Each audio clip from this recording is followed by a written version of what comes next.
और कोई सवाल? माधव, फोनेटिक्स की शुरुआत कहाँ से हुई? फोनेटिक्स की शुरुआत कहाँ से हुई? शुरुआत कब हुई ये कहना मुश्किल है। अंग्रेज़ी के बारे में बात करें हम लोग। देखिए, अंग्रेज़ी की बहुत सारी विशेषताएं हैं। हर भाषा की कुछ अच्छी बातें होती हैं, कुछ बुरी बातें होती हैं। अंग्रेज़ी भाषा ने जिस लिपि को अपनाया, जिस लिपि में लिखना शुरू किया, उसको रोमन लिपि कहते हैं। जैसे हिंदी भाषा ने किस लिपि को अपनाया? देवनागरी लिपि को। इसी हिंदी भाषा को आप रोमन लिपि में भी लिख सकते हैं। मैं आ रहा हूँ, MAIAARAHAHUN, हो गए, मैं आ रहा हूँ।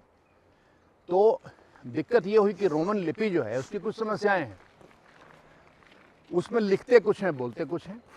अब HONOUR ये है ऑनर, लिखते कैसे हैं?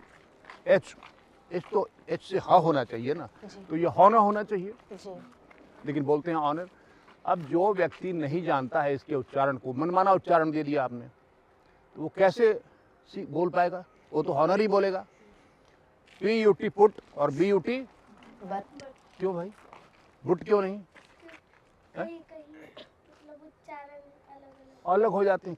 एक जो अल्फ़ाबेट का जो एक इकाई है, ABCD कुछ भी, उसको वो कई ध्वनियों के लिए प्रयोग करते हैं। जैसे CAT, कैट, सी किसके लिए प्रयोग हुआ? क ध्वनि के लिए। और सक्सेस उसमें स के लिए हो गया है। तो अब सक्सेस क्यों नहीं बोलेंगे उसको आप? ये समस्या थी।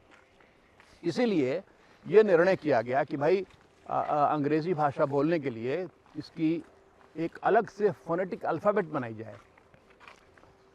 फोनेटिक अल्फ़ाबेट, उसको हिंदी में कहेंगे फोनेटिक अक्षरमाला, फोनेटिक वर्णमाला।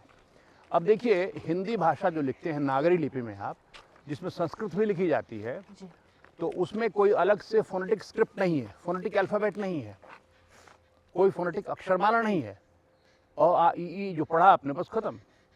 अंग्रेजी में आप ABCD पढ़िए, एक तो कैपिटल पढ़िए पहले, फिर स्मॉल लेटर्स पढ़िए, समझिए, और उसके बाद एक अलग से वर्णमाला है, उसको फोनेटिक वर्णमाला कहते हैं, जिसमें जो लिखेंगे वही बोलेंगे।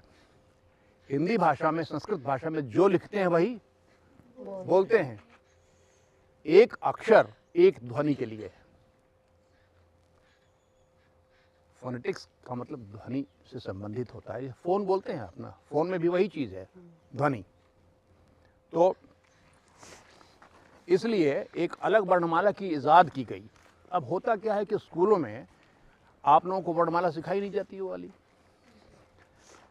तो आप जब डिक्शनरी पढ़ते हैं, किसी शब्द का उच्चारण देखते हैं, वो देखिएगा कि उस शब्द के बगल में उसका उच्चारण फोनेटिक वर्णमाला में लिखा रहता है। बच्चों को पढ़ना नहीं आता। अगर वो पढ़ना आ जाए आपको, तब आप अधिक सटीक तरीके से भाषा को, अंग्रेजी भाषा को बोल पाएंगे।